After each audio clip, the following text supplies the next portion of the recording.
Sustainable Tourism, Chapter 11, Relational Summary. Upon completion of this chapter, the reader should be able to explain the three criteria that constitute an ecotourism product and show how the variance within these criteria gives rise to comprehensive and minimalist interpretations of ecotourism, differentiate the concepts of hard and soft ecotourism, and demonstrate how this typology relates to the comprehensive minimalist distinction and affects estimates of the magnitude of the ecotourism sector, assess the strengths and weaknesses of specialized components within the ecotourism industry, describe the spatial distribution of ecotourism both globally and within protected areas as well as modified spaces, assess the potential environmental costs and benefits of ecotourism, and discuss how these vary with hard and soft ecotourism, explain the extent to which quality control and credibility within the ecotourism are being positively and negatively affected by certification initiatives such as Australia's eco-certification program, and critically assess the importance of a comprehensive ecotourism model that incorporates soft as well as hard ecotourism dimensions. And now, the host of our show, Everest P. Green. Hello, I'm your host, Everest P. Green, and welcome to today's edition of Sustainable Tourism. What does it mean to you?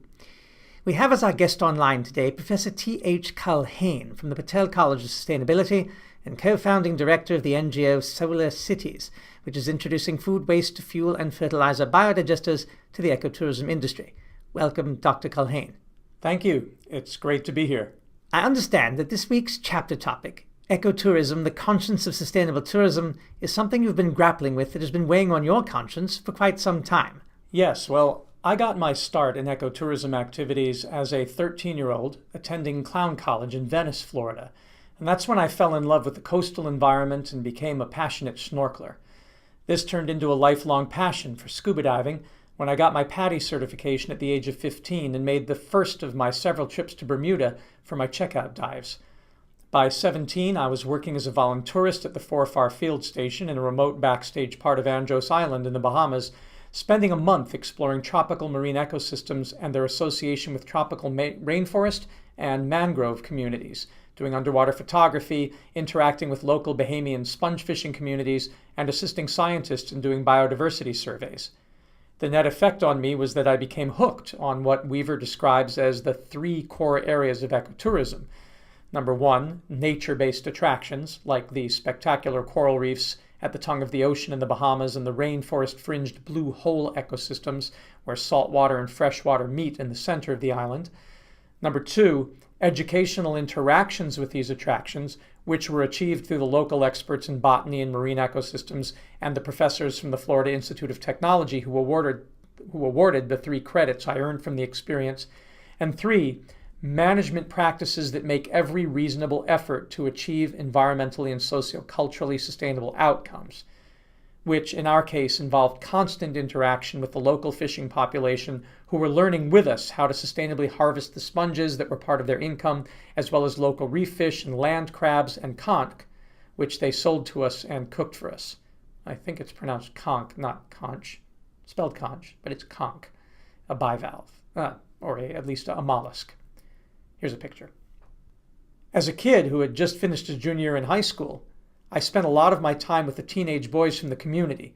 We did flips on the beach. They taught me a lot about their culture, and they really enjoyed learning with me what was in the course that I was on. So that summer, I became what Weaver talks about on page 205 when he says, quote, "Ecotourists then are regarded in this model as active agents of positive environmental and social change."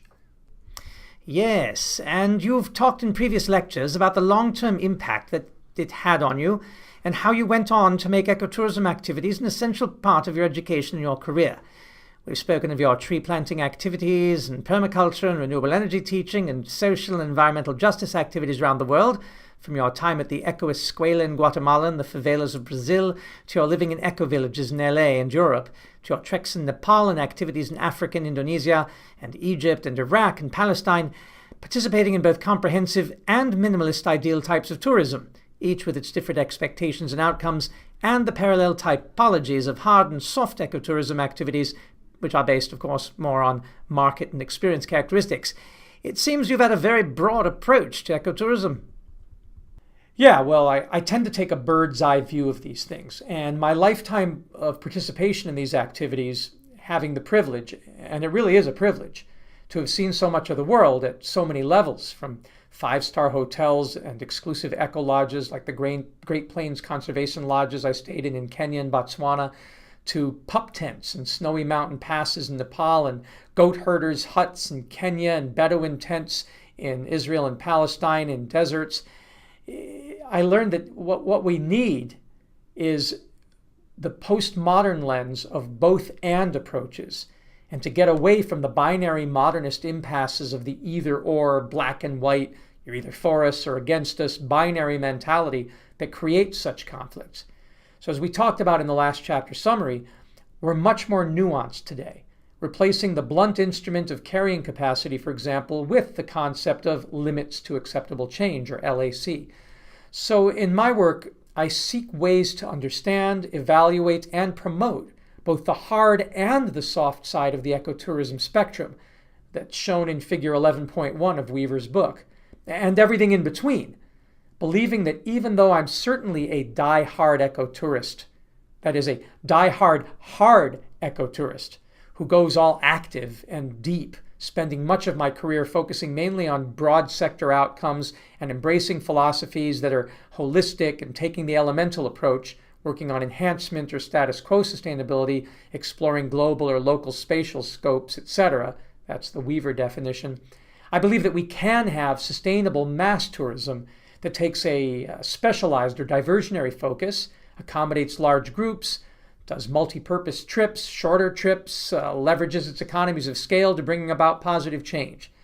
What I eschew are what Weaver calls on page 193, quote, nature-based tourism products such as beach resorts, where the natural environment just provides a convenient setting for the fulfillment of hedonistic or similar impulses, end quote. I mean, you rarely catch me doing anything like that unless I'm trying to accommodate family or friends, and they all know I rather disdain such touristic activities as not just a waste of time, but ultimately destructive. So yeah, my whole world basically revolves around what Weaver calls the Ecotourism. Yes, well, let's take a look at what Weaver says about the Ecotourism concept that he set forth on page 204, which he says is an improvement even on the comprehensive model. Weaver says that the industry and sector is seeking to, quote, operationalize the modified comprehensive ecotourism model through the concept of the Ecotourism, which they define as a protected area where all types of ecotourists are mobilized in conjunction with the tourism industry, local communities, government, and NGOs to participate in activities consistent with the principles of comprehensive ecotourism that protect and enhance these places, thereby generating symbiosis between tourism and conservation. Ecotourists then are regarded in this model, if I understand it correctly, as active agents of positive environmental and social change. Relevant activities can include tree planting, suitable in modified and degraded areas certainly, removal of invasive exotic species, trail maintenance, assistance with scientific research, for example, plant identification surveys or the transect lines that you ran in the Bahamas when you were young, participation in community-based projects and donations. Crucial to the concept is the formation of an accredited global network of such areas in which all types of environments and ecosystems are represented and results from the activities are shared. Well, this does seem to describe what you have been doing throughout your life. Can you comment on this? Well, sure. A good example would be the trip I made to Swaziland 2 summers ago in 2014 to visit Sahiwe and Bonke, 2 high school students who we had given a Science in Action prize at the Google Science Fair in California for their work on low-cost hydroponics. Now, at that science fair, we also had a finalist named Rohit, who had designed a more efficient toilet, and his brother Amit, and they traveled from India all the way to Africa to join me and Sahiwe and Bonke. And we spent the week staying in tents on the lawn of a youth hostel, and that we integrated the Indian boys' toilet, my biodigester, and the Swazi boys' hydroponics growing system into one system-integrated model, building at both the hostel for the ecotourists and at Sahiwe's grandfather's farm. So we got to live social sustainability. We got to experience and contribute to green lodging and work in rural Africa on a farm. And then the last day, We were then taken by the locals to the national park on safari. So we got to see the crocodiles and the zebra and the giraffes and the hippos and all that wonderful wildlife. So a project like this proved the Ecotourism model for me, and it proved that it's really robust. I mean, we not only had the high school and college students, we had a professor like me, the kids' grandparents and relatives, all involved in putting best practice into action. But one of the cooks in the youth hostel asked if her 11-year-old son could stay with us and be an apprentice because he was on summer holiday. So we had younger kids too. And on top of it, the lodge owner and his staff, who were looking for a way to up the ante in terms of their sustainability practices, became so enthusiastic that they not only adopted the technologies we brought to them, but provided their vehicles and staff to help us implement them in the local community. So having built these bonds and even gotten press for it in Scientific American, the next step is that we actually are seeking to form what Weaver calls this accredited global network. The key, of course, is forming these social networks of active agents. I believe in Weaver's model because I'm part of the process. Now, this January, I'm going to the Zaatari refugee camp in Jordan with students and volunteers to provide sanitation relief. We'll also help create a permanent permaculture training ground by the Israeli border. And of course, we will contextualize it with special side trips to the usual touristic, cultural, and natural activities, the Dead Sea, the hot springs, the ancient ruins of Petra. But these activities will then have more meaning because they're contextualized within the framework of how do we keep our seas from dying when we go to the Dead Sea? How might we harness the hot springs for clean, renewable energy?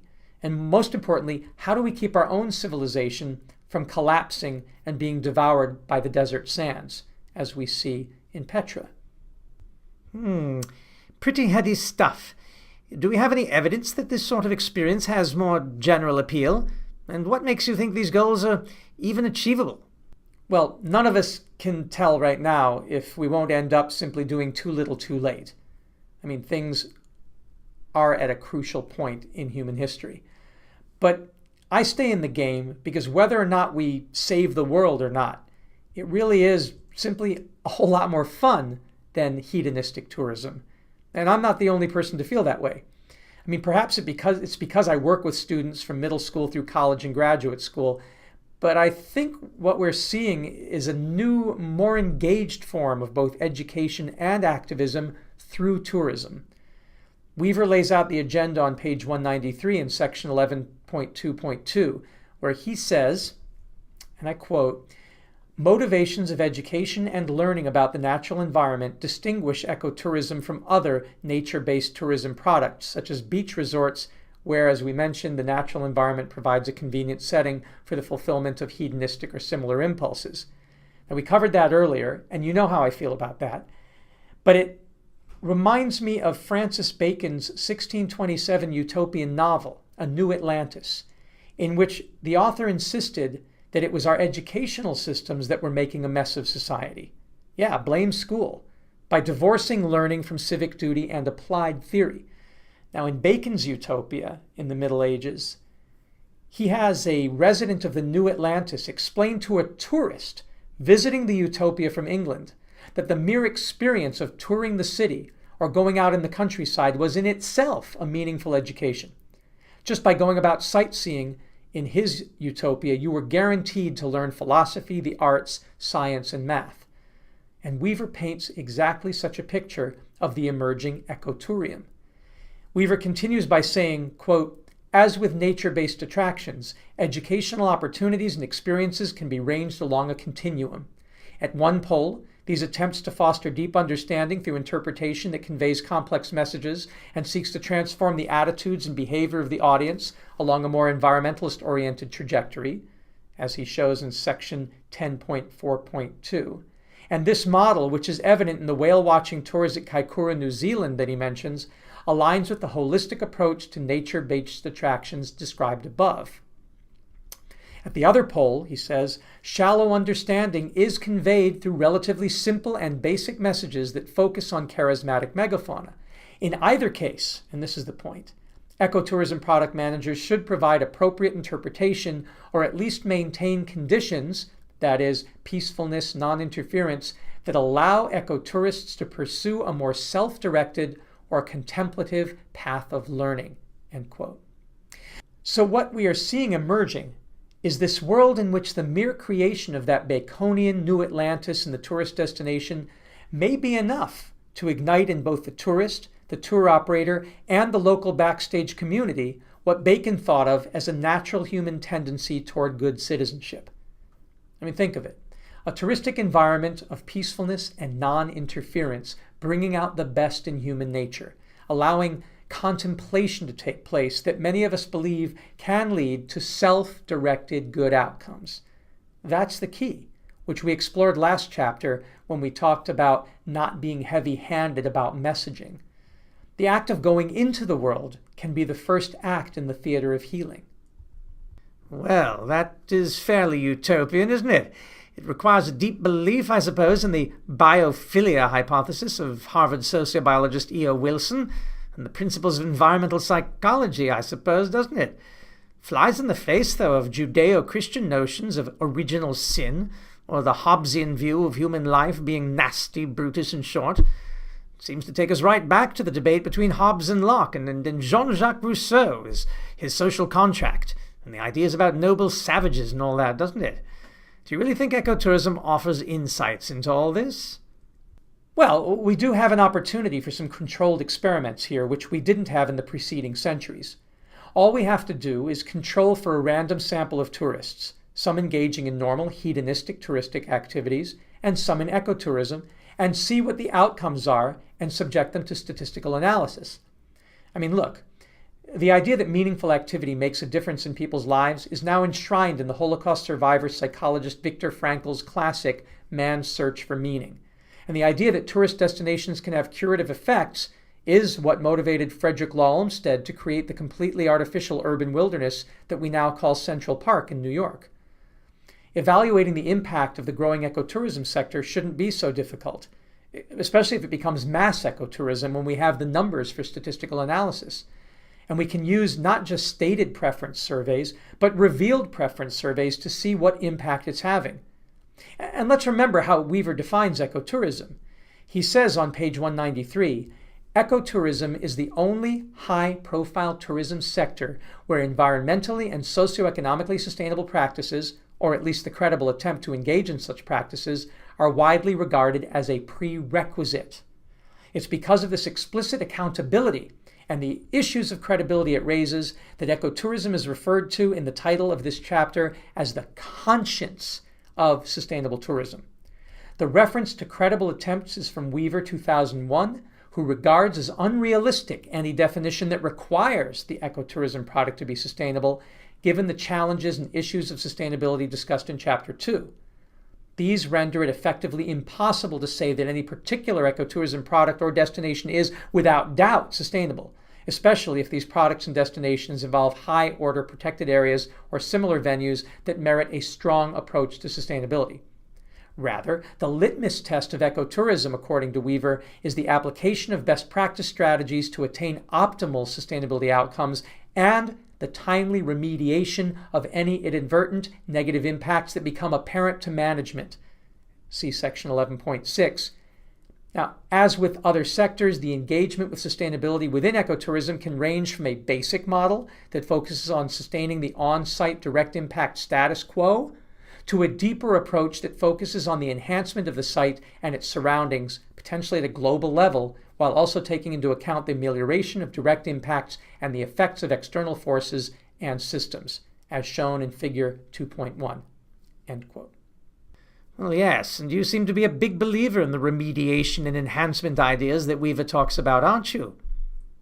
Of course, and after all, this is what places like Central Park teach us. Many people assume that Central Park was the original Manhattan wilderness that the Dutch encountered when they created New Amsterdam, which then became New York, and that the city was somehow built around this untouched piece of real estate. But in fact, the park was created out of an old munitions dump. The rocks were trucked in, the trees planted, the ponds and streams sculpted. It's a work of art.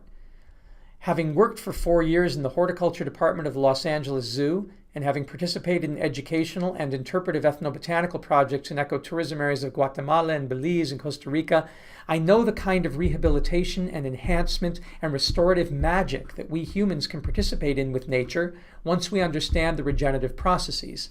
So I agree with Weaver when he says on page 201, quote, environmental benefits derived from the capacity of ecotourism to foster the rehabilitation of modified spaces and to mobilize ecotourists as volunteers, for example, to plant trees, to maintain trails, and serve as informal auxiliary police and a potent sense of on-site and ongoing donations, end quote. As for the auxiliary police idea, when I was in Sumatra and Borneo with the Indonesian Forest Service, we helped find and arrest poachers who were illegally logging the area. What was best is that we had a chance to speak to the poachers and find out why they were poaching. Most said they felt that the tourism areas were socially unjust, that the government and the tour operators were protecting the forests only for the benefit of the high-paying ecotourists, and they felt it was better to get some money from exploiting the forest first in the short term and then see it turned into, and they'd rather see that than see it turned into a playground for the rich. I think if we hadn't been there as a kind of informal auxiliary police, then the things could have been bad. We actually helped the real police do a better job. They might have simply beat the poachers for breaking the law or just thrown them in jail without listening to them. I mean, who knows? And that would have just made the conflict worse. But having ecotourists, hard ecotourists there, as international observers who understood the issues, we were able to get the different perspectives aired out, and that helps create better policy that meets all stakeholder needs. And knowing which trees had been removed and what the damage was, we could take steps to reforest in a responsible way that attracts the right wildlife rather than just planting any old fast-growing tree which might not fit the ecology. So there's a lot of advantages to having people who are studying these issues going into these remote areas. And when it comes to completely modified spaces like cities, it gets even more exciting, especially for most of us who have to return to cities when we're done with our ecotourism experience, given that over 60% of humanity now lives in urban environments. Weaver says, quote, urban areas are an extreme version of modified space and therefore seem at first to be especially unsuited to ecotourism. However, the apparently oxymoronic concept of urban ecotourism is now receiving considerable attention in the literature. Weaver 2005 argues that within the urban area proper, ecotourism settings can range from remnant natural habitats in river valleys and hills through to derelict and reclaimed sites, manicured green spaces such as municipal parks and golf courses, and built sites. The preserved forests in the center of densely urbanized Singapore are a good illustration of the first scenario, while the latter scenario is represented by the above-mentioned storks of Europe, as well as the peregrine falcons reintroduced into high-rise buildings in some North American central business districts. The city of Austin, Texas, is noted for a colony of 1.5 million Mexican free-tailed bats that roosts beneath the Congress Avenue Bridge. Perhaps the best articulated example of urban ecotourism centered on a built structure, the bridge attracts an estimated 100,000 visitors per year and approximately $8 million in revenue. That's from Moreno 2004 in Weaver. As you know from previous lectures I've done, I created ecotourism opportunities in the slums of Cairo, in the Zabaleen garbage pickers neighborhood, and in old historic Islamic Cairo to see the solar hot water systems and the biodigesters and the photovoltaics that we put in.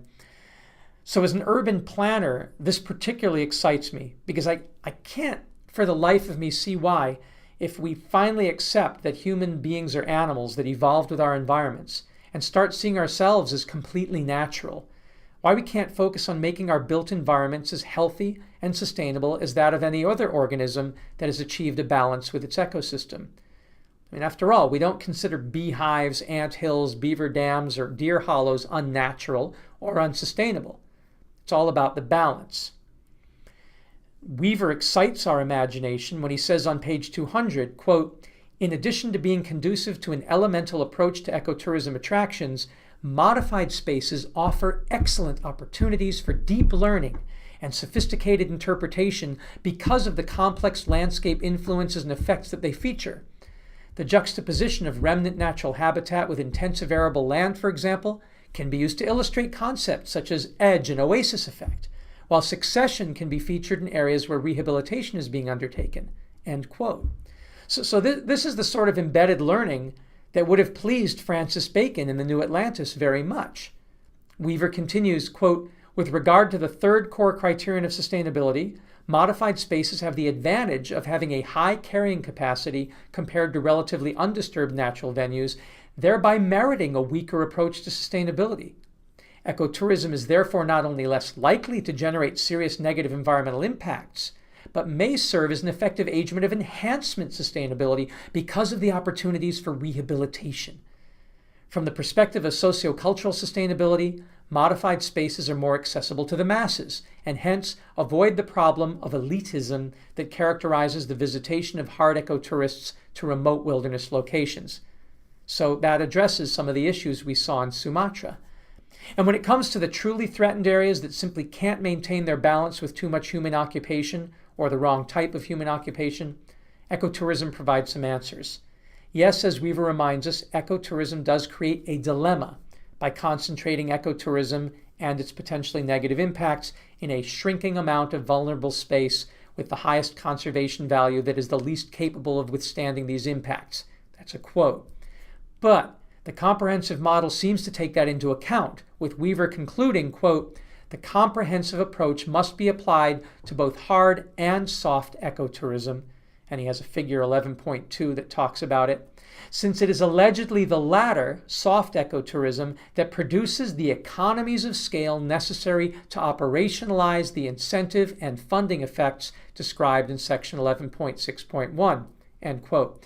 And it's in that section where he talks about ecotourism's greatest environmental benefit, which is, quote, "providing a direct financial incentive for the preservation of relatively undisturbed natural habitats that would otherwise be exposed to more exploitative and profitable, at least in the short term, activities." This effect, he says, can also be indirect, as demonstrated by efforts to protect terrestrial watersheds in part of the Philippines from logging in order to protect the clarity and quality of water in an area used for marine ecotourism.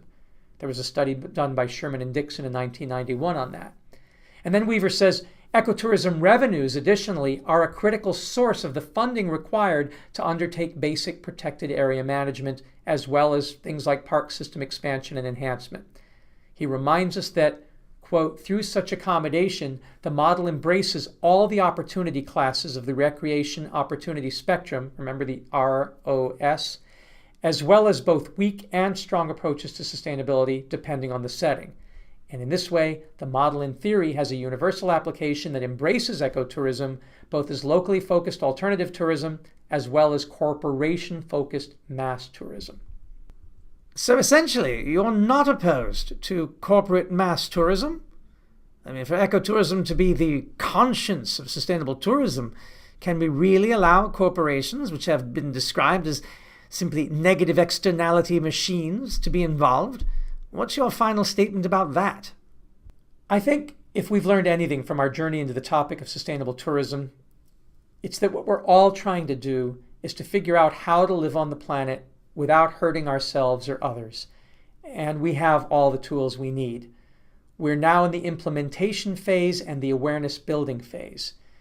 Not everybody is aware out there that there are win-wins in this situation. And the wealth and the power amassed by corporations as they create and control mass markets has been devastating. That is true. But those same powers, I believe, can be harnessed for great good once best practices are put in place. And this is what we talked about in the chapter, I think it was chapter 6, when we talked about the Disney Corporation and its sustainability and ecotourism initiatives. And yes, ecotourism, this unique sector of the industry, has to be the conscience that guides this transition. As Weaver states, and I'll end with this in defense of ecotourism as the most important tool we have to make things work, quote, "All tourism entails costs as well as benefits, and ecotourism is no exception. What distinguishes ecotourism from other forms of tourism in this respect, however, is that to qualify as such, every effort must be made to ensure that environmentally and sociocultural sustainable practices are undertaken. Hence, most of the negative impacts that do arise from ecotourism are inadvertent, while the positive impacts most of the negative impacts that do arise from ecotourism are inadvertent, while the positive impacts are generally deliberate. End quote. So, if our conscience, because we're saying that ecotourism is the conscience of the tourism industry, if ecotourism, that is our conscience, says do deliberate good, and we face inadvertent harm, then fine. We can use our consilience and our science and policy to correct those harms and try again. And that's why I believe that all tourism should apply the core principles and evolve into a form of ecotourism, so that ecotourism would be the umbrella term, and then there would be other forms of tourism within it, not ecotourism as a piece of the tourism puzzle. We would want an ecotourism that includes human ecology and does so by considering us and our industrial ecologies part of natural ecology. See, it's a different way of looking at the world. One is the whole, the other is the part. It's like the idea that studying ecology was just a single subject in a host of subjects you'd study in college, rather than seeing that ecology is the most important college that you can go to, and then the other subjects are actually pieces of ecology. And the human side is industrial ecology. There would be a financial ecology, an economic ecology, but ecology is the thing that we all have in common. So that's what I'm saying, is that ecotourism shouldn't only be the conscience, it should be the overriding form of tourism. And we do have these 8 core principles of the eco-certification program which tourism operators should be observing. 1 is the need to focus on a personal experience with nature that leads to increased understanding and appreciation. And we can't forget that nature is at the core of our ability to survive. So whether in the city or out in the countryside, where the city's ecological footprint today is so huge, we need to always be considering our relationship to natural systems that support us. 2, the integration of opportunities to understand the natural environment into each experience. Now that would include our experiences in the built environment. 3, the pursuit of best practices, ones we know can turn our problems into solutions, can turn our wastes and liabilities into fertilities and assets. 4, positive contributions to conservation. I mean, every action we take should conserve and preserve or recycle and enhance, right? 5, emphasize the rights and needs of local communities. 6, be sensitive to local cultures and product interpretation. I mean, these are just common decency. 7, accurate marketing. That just means telling the truth. And 8, meeting client expectations on a consistent basis. And that means not just not lying or misrepresenting, but talking to people and listening to people, to all stakeholders. I mean, that's just simple democracy in action. And make sure you never turn a deaf ear to what people need. And these are all common sense. I mean, why would you not do these things? So then when it comes to tourism, most people don't really need a vacation, I think you'd find, if you observed these 8 principles. People need experiences that are meaningful and life-affirming and joy-enhancing and edifying, but they don't need to vacate. They need to travel. We need to meet each other. We need to have these experiences. We need to learn from one another. And we need to enjoy ourselves. But you wouldn't go on a vacation. I don't even know where that word really came from. It sounds pejorative to me. See, I believe we can create true ecotourism experiences anywhere and everywhere. I've said that before. And I want to reiterate it here at the end of the program.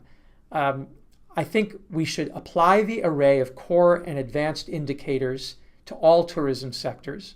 You certainly start with ecotourism as a niche until it grows to swallow up the rest, and require the ecotourism certification in which a product must meet 100% of the core criteria to qualify, and then scale everybody up to the advanced certifications that we have and their criteria. And this way you shift society away from a destructive model to something far more productive and satisfying. I see a time coming where, whether you're in the city or the countryside or in a wilderness, you'll ask yourself 3 simple questions. Is the ecosystem here healthy and life-affirming? Will what is happening here work economically so it's not a net drain on the flows of income and will remain affordable both in a resource and financial sense? And is it socially just? If the answer is yes to those 3 pillars, it will be sustainable, and visiting the location itself will be an economically viable, life-affirming, and dignified form of sustainable ecotourism. Well, let's hope your dreams of this utopia come true. Well, that's all we have time for, folks. So we hope you enjoyed our show and look forward to seeing you next season, or out in the field somewhere, putting these ideas into practice. As they say, good night and good luck.